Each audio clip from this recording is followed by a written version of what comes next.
Red Bull juge la suspension arrière de Mercedes légale, pas de réclamation en vue pour Horner. Bon, c'est déjà ça. Alors, même si eux la jugent légale, tout va bien alors. Après avoir eu le rapport d'enquête de la FIA à la suite de ces demandes de clarification, Red Bull ne va pas protester contre la suspension arrière de Mercedes. Depuis le Grand Prix de Russie, Mercedes a soudainement repris beaucoup de vitesse en ligne droite, alors qu'en Russie et en Turquie, on pensait d'abord que le nouveau moteur était sur une cartographie plus agressive pour les courses finales. Ça s'est avéré ne pas être le cas. Avant le Grand Prix des États-Unis, des images de suspension de Mercedes ont été diffusées. Il est devenu clair qu'à très grande vitesse, les voitures s'écrasent bien plus à l'arrière, afin de créer moins de traînées en ligne droite.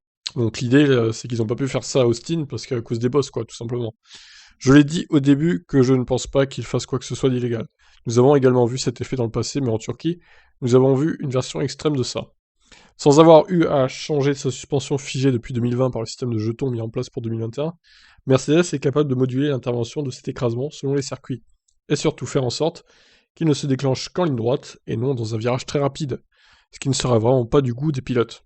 Ça a eu plus d'effet sur une ligne droite que sur l'autre à Austin. C'est donc lié à la vitesse atteinte. Sur un circuit comme Jeddah, je pense que ça leur apportera beaucoup. Sur la base de ce que nous avons vu maintenant, je ne pense pas que ce soit illégal et je ne vois aucune raison de protester. Reste à savoir si Red Bull compte copier ce système à l'avenir. Chaque équipe a déjà un système qui permet de reproduire ça. Ce n'est pas un effet surprenant comme le DAS avait pu l'être. Mais c'est une version assez extrême chez Mercedes qui devait déjà être installée et pas vraiment activée auparavant. Il faut voir ce que nous pouvons faire, et ce ne sera pas avant l'année prochaine. Ah, vous imaginez, ils avaient tellement d'avance qu'ils se sont permis de pas l'activer avant, quoi. Oh là là, c'est fou, quoi.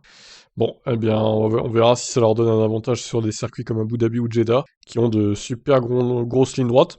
Les autres circuits, bon, il y a moins de lignes droites, donc pas sûr que ça leur procure un avantage par rapport à Red Bull quand même. Donc voilà, pour cette news, tout va bien, pas de réclamation contre Mercedes. Voilà, pour ça, je vous laisse commenter. Ciao, ciao.